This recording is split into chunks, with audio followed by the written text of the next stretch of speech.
नमस्कार, मैं हूं अखिल पाराशर। आप देख रहे हैं देश दुनिया की खास खबरों का एक विशेष प्रोग्राम न्यूज फोकस। चलिए सबसे पहले नजर डालते हैं इस हफ्ते की टॉप हेडलाइंस पर। चीनी ब्रांड्स के दीवाने हुए विदेशी पर्यटक। कंबोडिया खरीदेगा चीन के 20 C909 विमान। ईयू ने कंपनियों को दी कार्बन नियमों में राहत। अब समाचार विस्तार से। चीन आने वाले विदेशी पर्यटक अब सिर्फ घूमने फिरने नहीं बल्कि यहाँ के लोकल ब्रांड्स की खरीदारी के लिए भी बड़ी संख्या में पहुँच रहे हैं। आसान वीजा नियमों की वजह से विदेशी पर्यटकों की संख्या बढ़ी है और शंघाई जैसे शहरों में चीनी डिजाइनर ब्रांड्स की दुकानों पर अच्छी खासी भीड़ देखने को मिल रही है। कई दुकानदारों का कहना है कि उनके ग्राहकों में 60 से 70% विदेशी हैं। कनाडा, ब्रिटेन, थाईलैंड, इंडोनेशिया और सिंगापुर से आए पर्यटकों का कहना है कि चीनी ब्रांड्स का डिजाइन अब काफी यूनिक, स्टाइलिश और अच्छी क्वालिटी का हो गया है। गर्मियों की छुट्टियों में चीन के कई हिस्सों में पर्यटन अपने चरम पर है। अलग अलग प्रांतों ने पर्यटकों को आकर्षित करने के लिए प्राकृतिक सुंदरता के साथ सांस्कृतिक कार्यक्रमों और लोक उत्सवों का आयोजन किया है। चांगशी प्रांत में कमल के विशाल खेत पूरी तरह खिल चुके हैं। यहाँ रोजाना करीब 8000 पर्यटक पहुँच रहे हैं। यहाँ पारंपरिक सांस्कृतिक कार्यक्रम और लोक कला भी लोगों का ध्यान खींच रहे हैं। वहीं अनहोए और इनर मंगोलिया में भी कमल महोत्सव, ड्रैगन लॉयन डांस और स्थानीय संस्कृति से जुड़े आयोजन बड़ी संख्या में सैलानियों को आकर्षित कर रहे हैं। इन आयोजनों से स्थानीय होटल, होम स्टे और रेस्टोरेंट का कारोबार भी तेजी से बढ़ा है। कंबोडिया की राष्ट्रीय एयरलाइन एयर कंबोडिया ने चीन की विमान निर्माता कंपनी कॉमेक से 20 C909 रीजनल जेट खरीदने का समझौता किया है। यह पहली बार है जब किसी विदेशी राष्ट्रीय एयरलाइन ने चीन में बने C909 विमानों का इतना बड़ा ऑर्डर दिया है। इन विमानों की पहली खेप 2026 की दूसरी छमाही में मिलेगी और इन्हें कमर्शियल उड़ानों में शामिल किया जाएगा। विशेषज्ञों का मानना है कि इससे कंबोडिया अपने घरेलू और क्षेत्रीय हवाई नेटवर्क का विस्तार कर सकेगा। C909 विमान छोटे रनवे वाले एयरपोर्ट पर भी आसानी से उड़ान भर सकते हैं और गर्म मौसम तथा ऊंचाई वाले इलाकों में बेहतर प्रदर्शन के लिए जाने जाते हैं। चीन के शंघाई प्रांत की राजधानी शीनिंग इस साल विदेशी पर्यटकों की मनपसंद समर डेस्टिनेशन बनती जा रही है। जुलाई और अगस्त में यहाँ का औसत तापमान 20 डिग्री सेल्सियस से कम रहता है। इसलिए यूरोप समेत कई देशों में बड़ी संख्या में पर्यटक यहाँ पहुँच रहे हैं। रेलवे स्टेशन के अधिकारियों के मुताबिक इस बार जून से ही विदेशी यात्रियों की संख्या बढ़नी शुरू हो गई, जो पिछले वर्षों की तुलना में करीब 1 महीना पहले है। पर्यटक यहाँ के ठंडे मौसम, स्थानीय व्यंजन, नाइट मार्केट, पहाड़ी ट्रैकिंग, कैंपिंग और खूबसूरत प्राकृतिक माहौल का भरपूर आनंद ले रहे हैं। पर्यटन उद्योग से जुड़े लोगों का कहना है कि इस गर्मी में विदेशी टूर ग्रुप्स की संख्या में लगभग 10% की बढ़ोतरी हुई है। यूरोप में पड़ रही भीषण गर्मी ने ग्रीस के पिस्ता किसानों की मुश्किलें बढ़ा दी हैं, क्योंकि पिस्ता की अच्छी पैदावार के लिए ठंडा मौसम जरूरी होता है। एथेंस से करीब 1 घंटे की बोट दूरी पर स्थित एजिना आइलैंड ग्रीस का बड़ा पिस्ता उत्पादक इलाका है। यहाँ के किसानों का कहना है कि पिस्ता के पेड़ों को अच्छे से फूल आने के लिए सर्दियों में तापमान 7.2 डिग्री सेल्सियस से नीचे रहना जरूरी है, लेकिन गर्म सर्दियों की वजह से यह नहीं हो पा रहा, जैसे फल कम बन रहे हैं। मौसम विभाग के मुताबिक हाल के सालों में ग्रीस ने अब तक की सबसे गर्म सर्दियां झेली हैं। सूखे की मार से भी हालात बिगड़े हैं। यहाँ पहले हर पेड़ से करीब 6 किलो पिस्ता निकलता था, अब यह घटकर सिर्फ 3.5 से 4 किलो रह गया है। यूरोपीय आयोग ने हाल ही में कंपनियों के लिए कार्बन उत्सर्जन घटाने के नियमों में ढील देने का प्रस्ताव रखा है। इसके तहत 2031 से 2040 के बीच कार्बन एमिशन की सालाना कटौती की रफ्तार धीमी की जाएगी। इसके अलावा यूरोपीय कंपनियों को मुफ्त कार्बन कोटा 2038 तक बढ़ाया जाएगा। इससे पहले बुल्गारिया, साइप्रस, चेक Republic, Estonia, Greece, Hungary, Italy, Poland, Romania और स्लोवाकिया समेत 10 देशों ने मिलकर एक बयान जारी करते हुए मांग की थी कि पर्यावरण सुरक्षा और इंडस्ट्री की प्रतिस्पर्धा के बीच संतुलन बनाया जाए। इन देशों का कहना था कि मौजूदा नियमों से यूरोप की इंडस्ट्रीज बाहर जा सकते हैं।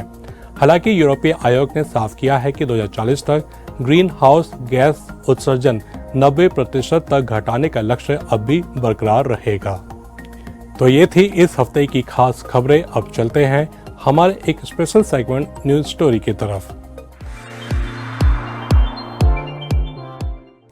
हाल ही में दिल्ली पब्लिक स्कूल द्वारका के बच्चों और टीचर्स की एक टीम ब्रिक्स देशों की एजुकेशन और कल्चर एक्सचेंज प्रोग्राम के तहत चीन आई थी।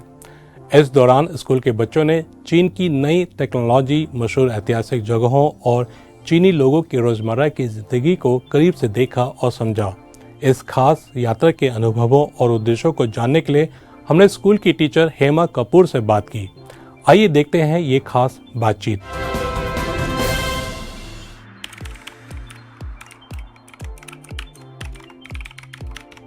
ये तो पता था कि चीन के लोग अपनी सभ्यता से पूरी तरह से जुड़े हुए हैं।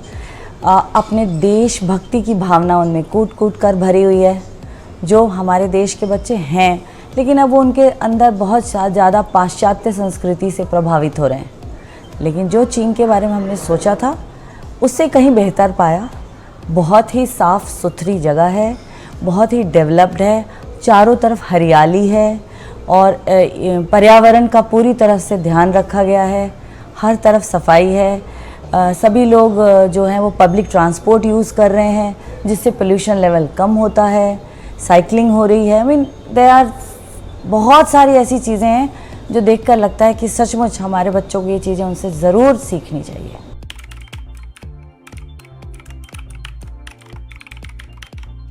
ये बहुत ज़रूरी है, ये बहुत ज़रूरी है। हमारे देश के प्रधानमंत्री भी जाते हैं, हम भी आए हैं और इतना अच्छा लग रहा है ना बच्चों से मिल कर के, और यहाँ की संस्कृति को देख कर के बहुत प्रभावित हैं हमारे बच्चे, बहुत ज़्यादा। और ये ज़रूरी है आदान प्रदान होना, इससे हम एक दूसरे के बारे में बहुत अच्छी तरह जान सकते हैं।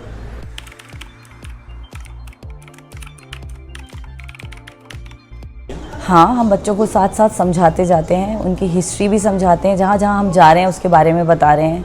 जैसे वॉल ऑफ चाइना हम होकर आए हैं, तिनानमेन स्ट्रीट होकर आए हैं। हम लोग सब कुछ एक्सप्लेन कर रहे हैं उनको कि देखो बच्चों, अपनी भाषा से वो कितने जुड़े हुए हैं, तो अपनी भाषा से तुम्हें भी जुड़ना उतना ही आवश्यक है।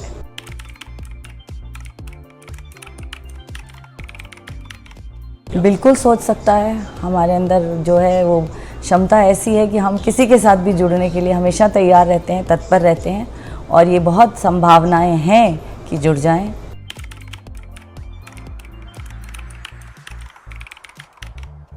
देखिए, क्लासरूम टीचिंग अलग होती है।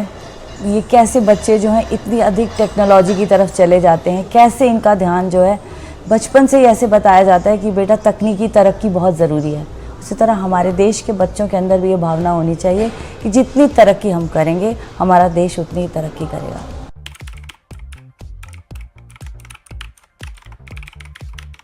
बिल्कुल है, हम यही तो कहते हैं, आज का युवा जो है कल का नेता है। कहते हैं आज के युवा पर ही पूरा जो है देश निर्भर है। तो बहुत ज़रूरी है कि युवा शक्ति इस चीज़ को समझे और आगे बढ़े।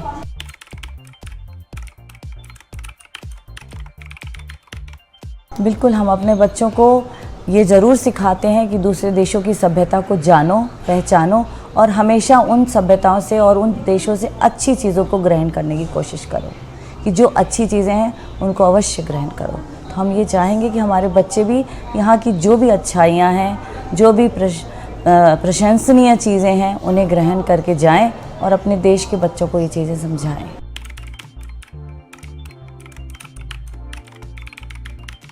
सबसे पहली बात तो ये बताऊंगी कि ज़्यादा से ज़्यादा आप लोग पब्लिक ट्रांसपोर्ट का यूज़ करो, ताकि पर्यावरण में संतुलन बना रहे, जो शायद हमारे देश के लोग बहुत कम इस्तेमाल करते हैं। ये बहुत ज़रूरी है उनके लिए। पोल्यूशन से बचना है अगर, तो ये चीज़ें बहुत ज़रूरी हैं। प्लस आज जैसे बच्चे हमारे विज्ञान को देखकर आए, तकनीकी चीज़ों को देखकर आए, मेडिकल साइंस की गए या बिजनेस इकोनॉमिक्स की यूनिवर्सिटी गए, तो उनको ये पता होना चाहिए कि हमारे देश में अभी भी इन चीज़ों की बहुत ज़्यादा ज़रूरत है। एंड अगर वो इन देशों से जुड़ेंगे तो वो जल्दी ही इन चीज़ों को ग्रहण कर पाएंगे।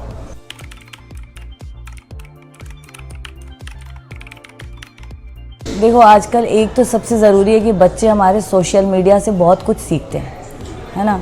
बहुत ज़्यादा चीज़ें सीखते हैं। लेकिन अगर इस तरह के एक्सचेंज प्रोग्राम होते रहेंगे, बच्चे आपस में मिलते रहेंगे, तो एक दूसरे से बहुत कुछ सीखने को मिलता है। और हमारे विद्यालय ने ये बहुत अच्छा कदम उठाया है और आगे भी भविष्य में उठाते रहेंगे, ताकि इस तरह के प्रोग्राम होते रहे और हमारे आने वाले बच्चे जो हैं हर साल कुछ ना कुछ सीखते रहें। तो ये था आज का हमारा खास कार्यक्रम न्यूज़ फोकस। अभी आज्ञा दीजिए, अगले हफ्ते फिर मिलेंगे इसी समय। नमस्ते।